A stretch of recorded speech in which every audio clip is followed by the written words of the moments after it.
So I had a very big bill because it was like, well, you want the divorce, give me this much money, which is not nice, but it happens. And, you know, it was just, I was there and I was very, very confused, and I just wasn't enjoying it. I was just kind of at it. And I wasn't a drinker, and I'd never taken drugs, and I just had it. I just thought, you know, I really don't, I don't care. How did you do it, by the way? What did you Pills. Yeah.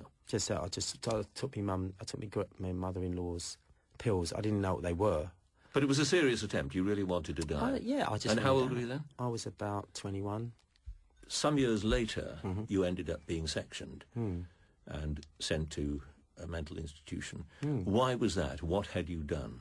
This was a man who thought I was having an affair with his wife, which I was not. He basically threatened to do something to my daughter. I don't know how to deal with that. I went into a sort of phase where I just had glandular fever. I became very isolated. I was locking myself in.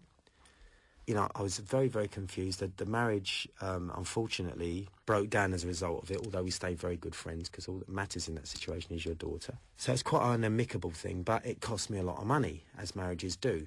That goes, so you're not earning, you can't work, and your routine is gone. I'm not trying to make excuses, but to explain what it's like, having been a person who works every day on something you love, to not having it.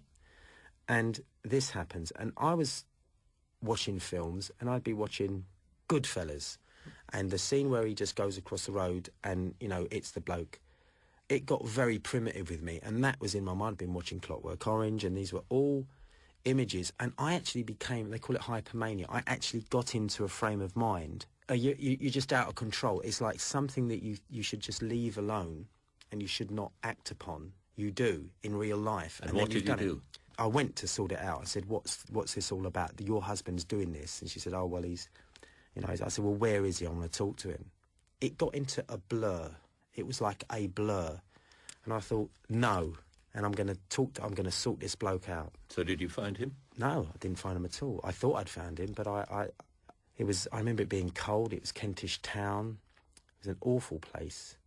And then what did you do when you failed to find him? Well, I basically wanted to get him out of the pub, because they said, oh, he's in the pub.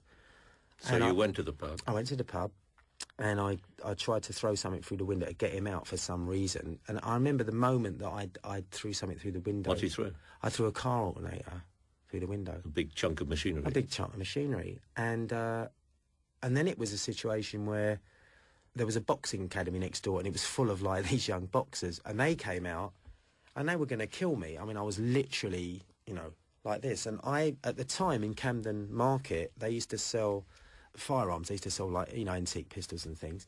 And there was one there, and I'd bought one, and I sort of had it with me.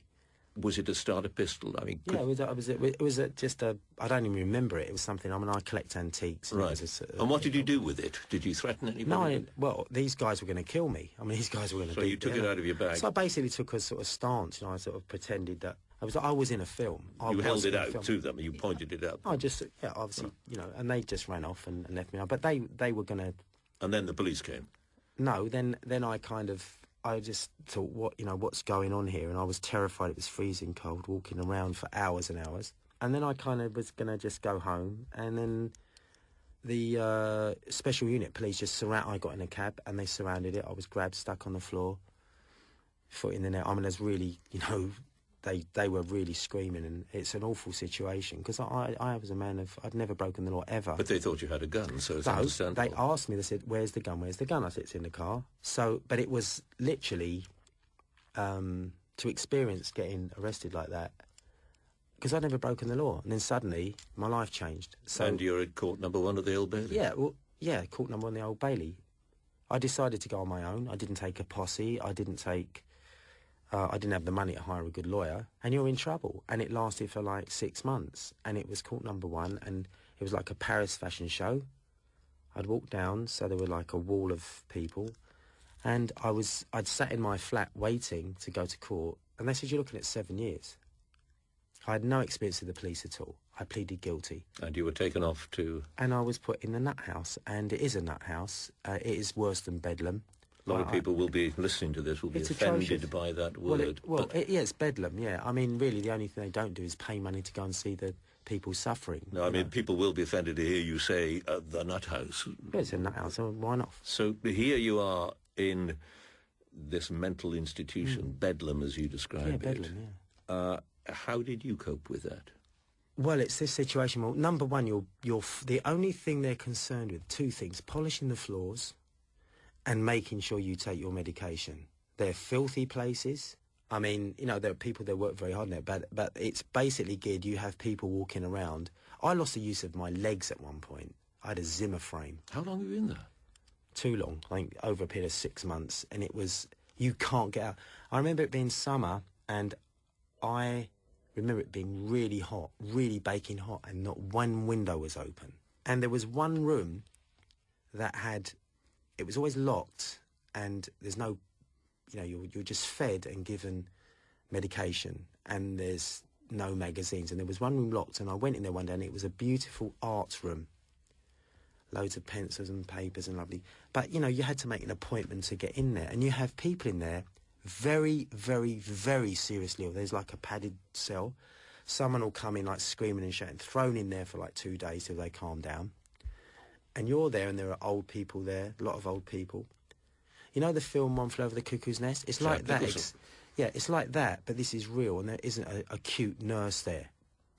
And being jokey, because you're literally sedated. So people walking around like sort of have your medication, and you're blood tested as well, so they make sure you've got it. So if you're allergic to something, which I know I am, because the last time they gave me, I formed acute cellulitis in my ankle. I couldn't walk. I had pus coming out of my toes. I've got this on film. I had 3 hours of sunlight in 3 weeks. I want the Prime Minister, whoever, to know that takes place, and it's wrong. Are you still on any medication? At this point, I don't need medication, and it's my choice not to, because I've always been like this. I'm a very passionate person, and when people want to discuss something with me, if they're as serious as I am and they've done their homework, good. Most of the time they're not, because they're selling records, you know. And I listen a lot. And when we started this conversation, I remember you said a disease. You said disease. Illnesses, yeah. No, there's a difference. Big difference between an illness and a disease. That's the problem, because mental health is under-subsidised. It's a major problem. We're at war. You've got soldiers coming back. Now, they're not just post-traumatic stress disorder. This is a major thing, and it's underfunded, and they're just doing it with pills, because if you can turn someone into a zombie, it's a lot easier than actually caring for them. If you lose your job, you lose your wife, you get 3 or 4 things happen, you're out of kilter, you're out of routine. Suddenly you're not able to work. You go see the GP, don't feel too good. Instead of saying, go and see some friends, talk to, you know, do something, it's like, have a pill, have that. This will make you feel like, and you turn into a sort of, well, everything's middle. You're like, okay. And anybody taking antidepressants knows, and you're going along, but you're a nice little, you know, you're a bit tame. And then they don't wean you off it. They don't wean you off it. And these are very serious, powerful drugs. Would you recognise it if your hypermania, or whatever way to describe it as, because you're hyper, as you say, you live your whole life like that. I'm not hyper. On stage. I mean, it's like an athlete. I've got one thing in my mind, the finish line. You're performing, exactly. Yeah, that doesn't make me nuts or paranoid. No, I didn't say it made you nuts or paranoid, but what you've been saying is that you, because of your job and all sorts of other things, you feel yourself to be under enormous pressure. Yeah.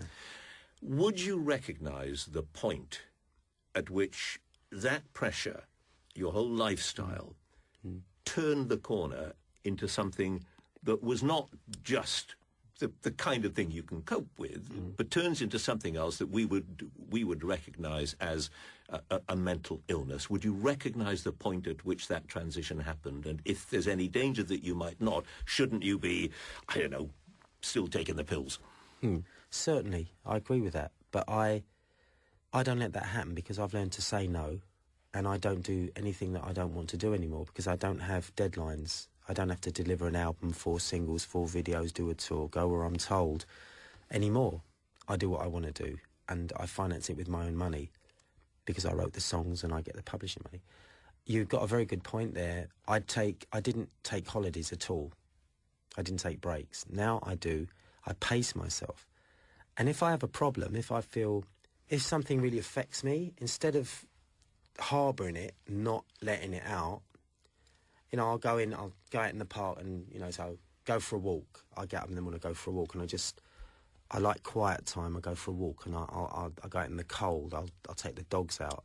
Or just shout, go in the middle of the park, get it out of yourself, or go to the gym, whatever you do. You better be careful about staying in the middle of a park shouting. Well, in the middle of Hyde Park, maybe I'll crack Anish Kapoor's sculpture because it'll be so loud. I went to college with him. But you have your private life. And some people, when someone mentions, this bipolar thing, it does, whichever way you go, it's like as if, well, it's an accusation. It's an accusation. It's sort of, and bipolar has become so commonplace that even on EastEnders it was dealt with and wonderfully acted by Lacey Turner. They dealt with it. That is what it's like. You can go from a normal situation and end up walking around the street with no shoes and socks And that's on. the point I'm trying to make. Do you think, is it not possible, likely even, with me, that will happen to you again? Not in my lifetime. And if it does, Why can you be so sure of that? Because I know what the result is if it goes all the way. I know what it's like to have your freedom taken away. And I also know that... But are you necessarily in control of that? You've got to be in control. But how can you be sure that you will be? Because you haven't been in the past. I make fear my friend. I don't ever forget that it's there. I know it's there. I know that I'm capable of being that way, yeah? I'm capable of actually succumbing to pressure and to... Yeah, that's my point, yeah, exactly. Of course, but I have it there, right there, and I acknowledge it. But I found other ways of dealing with it that I would say it's not just... exercise and all that, but also, there's a faith, whoever your God may be. Actually, prayer helped me a lot. I'm not a religious person, I don't really want to go on about that, but I have belief and spirituality, and the Serenity Prayer helped me, which was something that I read a book about Buzz Aldrin, who's one of my heroes, and he had a big drink problem when he came back from space, because everybody knew him and they didn't know what was going on behind. Similar thing happened to me. I read the book and Magnificent Desolation, and it really moved me. It really moved, that and the Johnny Cash book, but I really learned from that.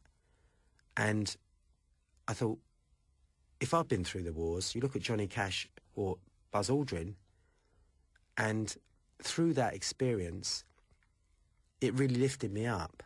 And then I simplified things, and I thought, okay, you've got one life, and you're outside now, and you've got, not to be too romantic about it, you can go, you've got freedom, you can walk down the street. When that's taken away from you, you become an animal. And I believe they've got to go into these places and not announce it and see what goes on, because it is not good. And it is, to me, in my experience may be unique. Maybe I'm just unlucky. But if you think I would ever want to go back there voluntarily, or let anything cause me to go back there, or let my mind get so busy or so overwhelmingly out of kilter that I would ever do that, that is not going to happen. That's like knowing you've had your leg cut off without anaesthetic and you're going to go back for more. No, I would not do that. There's no way. It is not going to happen. And I now know who my friends are. I know they are, because I know which ones didn't come.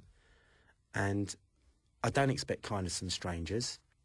And I believe God always pays debts without money. That's what my granddad taught me. So it's not really spiritual, I'm just a grown-up. And I didn't become a man till I delivered my daughter, because I delivered her and cut the umbilical cord. And when I became a man, I protected my daughter. I did what I felt was right. In the eyes of the law, it's wrong, fine, I paid my bill, now leave me alone. So there's fear there. If that makes me bipolar, I want to talk to people who have come up with the term about bipolar on TV, with the politicians. I want to talk to them. And I really don't want to justify myself about this. I don't want to take these drugs, because they are drugs. I think they're as harmful as heroin. They control your mind, and you need your mind, because your mind's your spirit. And I need my spirit, and I need my strength. And they took that all away. And I don't want to take things that take away my life. Adamant, thank you very much. On the Ropes was presented by John Humphreys and produced in Birmingham by Karen Gregor.